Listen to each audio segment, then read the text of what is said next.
At the time, World War I was known as the war to end all wars. 97 years ago today, on November 11th, 1918, the fighting stopped at the 11th hour of the 11th day of the 11th month. But as we know now, that war did not end all wars. This year marks the 40th anniversary of the end of the Vietnam War in 1975. Nearly 3 million Americans served in Vietnam. 10% of their generation, 58,000 soldiers, didn't come home. 4 decades later, the Vietnam War is still a wound our nation as a whole is trying to heal. Tonight, a Des Moines veteran shares that struggle. Lynn Melling has his story.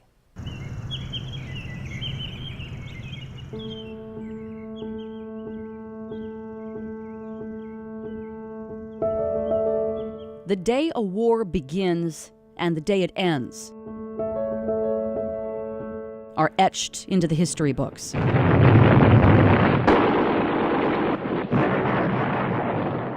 But it's the dates in between that stick with a soldier. 9 March 66 is mine.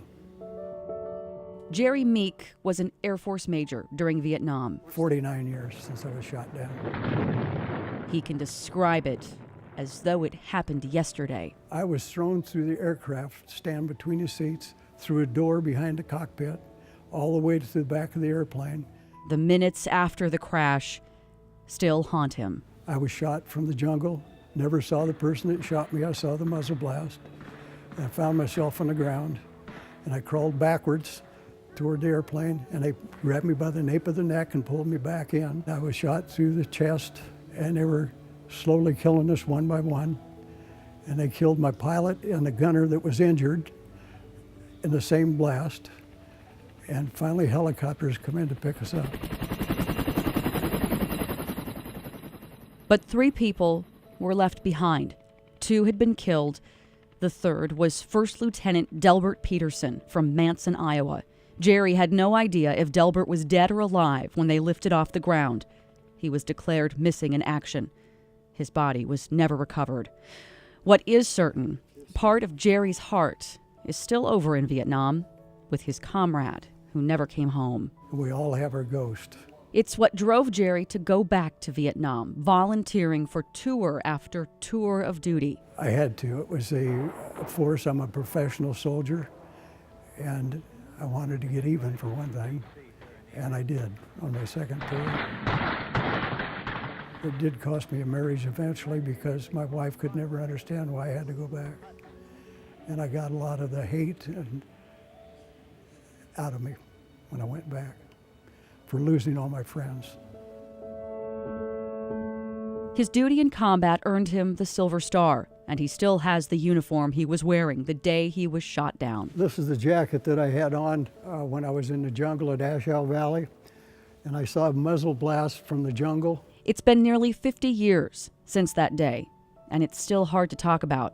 Jerry says it's too depressing. Very much. But you have to speak of it because you don't want people's names to die in vain. And there was a lot of us Iowans over there. I was one of the lucky ones. Lucky, but left with a lifetime of anniversaries that will never allow the wounds of war to fully heal.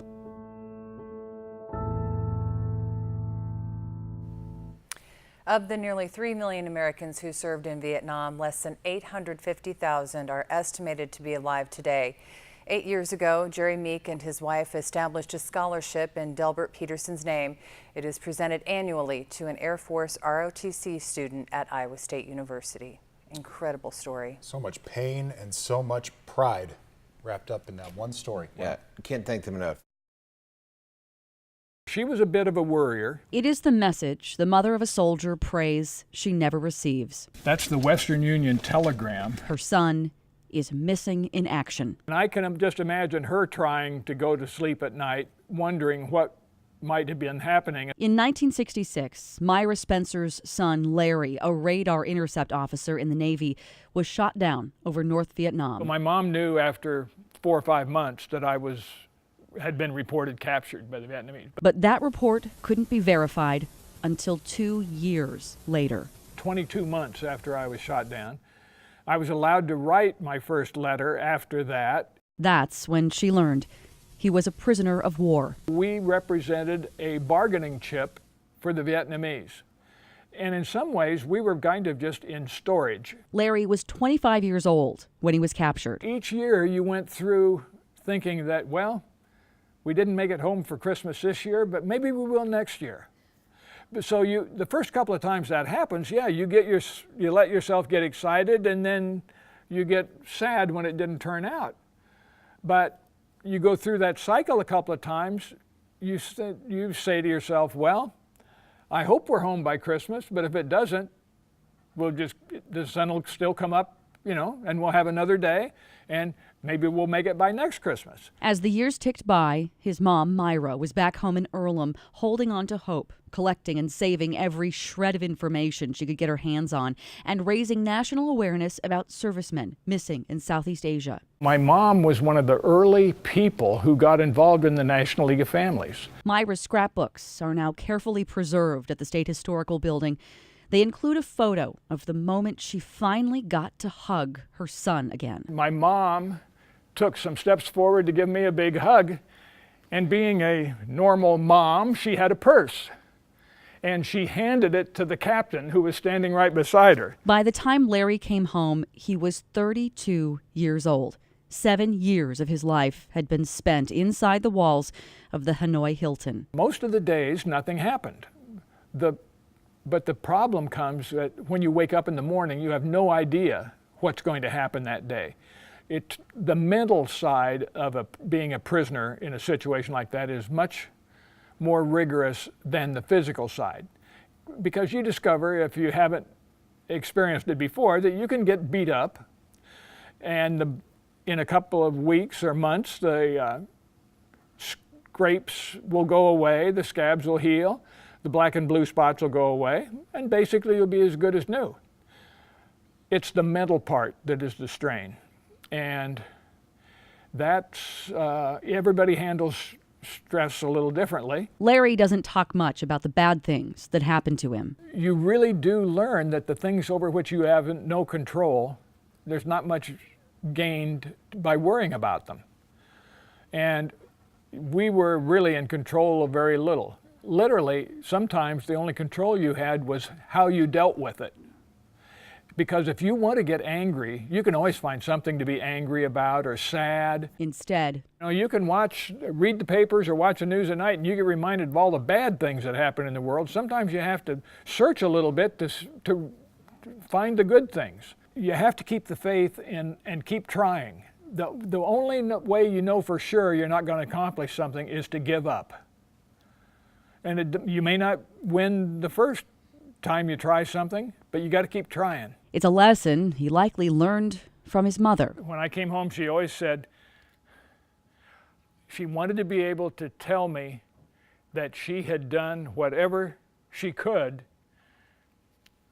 to try to make things better. 42 years after her son came home from war, Myra is still doing that, making things better.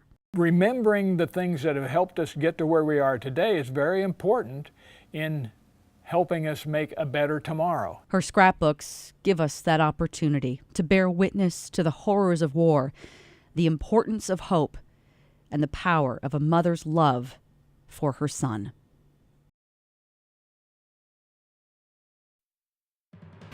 When you talk about anniversaries could be anything. It could be when you landed in country because it was traumatic for you. It could be the day you left country. It could be an event that happened while you were in country. This year marks the 40th anniversary of the end of the Vietnam War. The last 2 soldiers killed in Vietnam died on April 29, 1975, and one of them was a man from Marshalltown, Darwin Judge.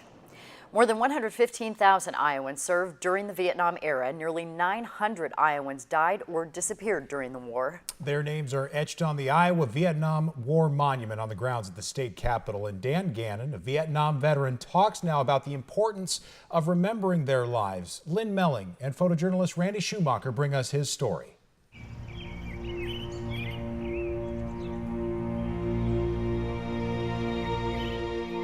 867 Iowans are on a wall because of a reason. They gave their life to defend this country. We can't forget that. It's hard to reach the Vietnam veterans because when we came home, we didn't talk about it.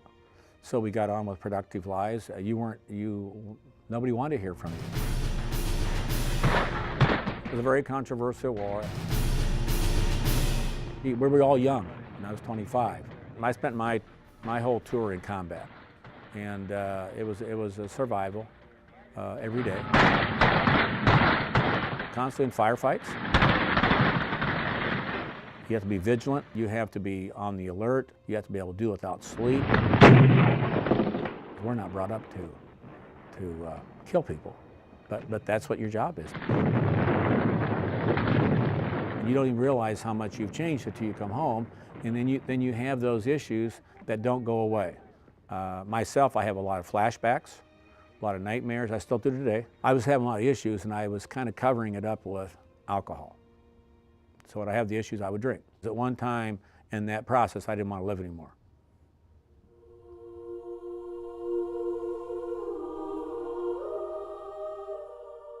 I guess might want to say I've been saved, and now I figured there must be a purpose for that. You know, why was I chosen to go through combat, and why was I chosen to survive the cancer and survive my post-traumatic stress? And I think through that, I realized there must be some divine intervention or a higher power saying, you got to help the other vets.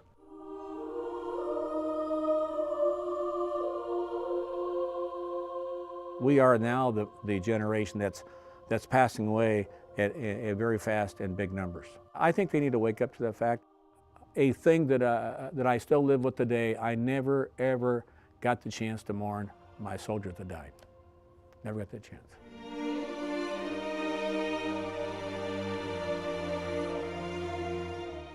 There's no glory to war.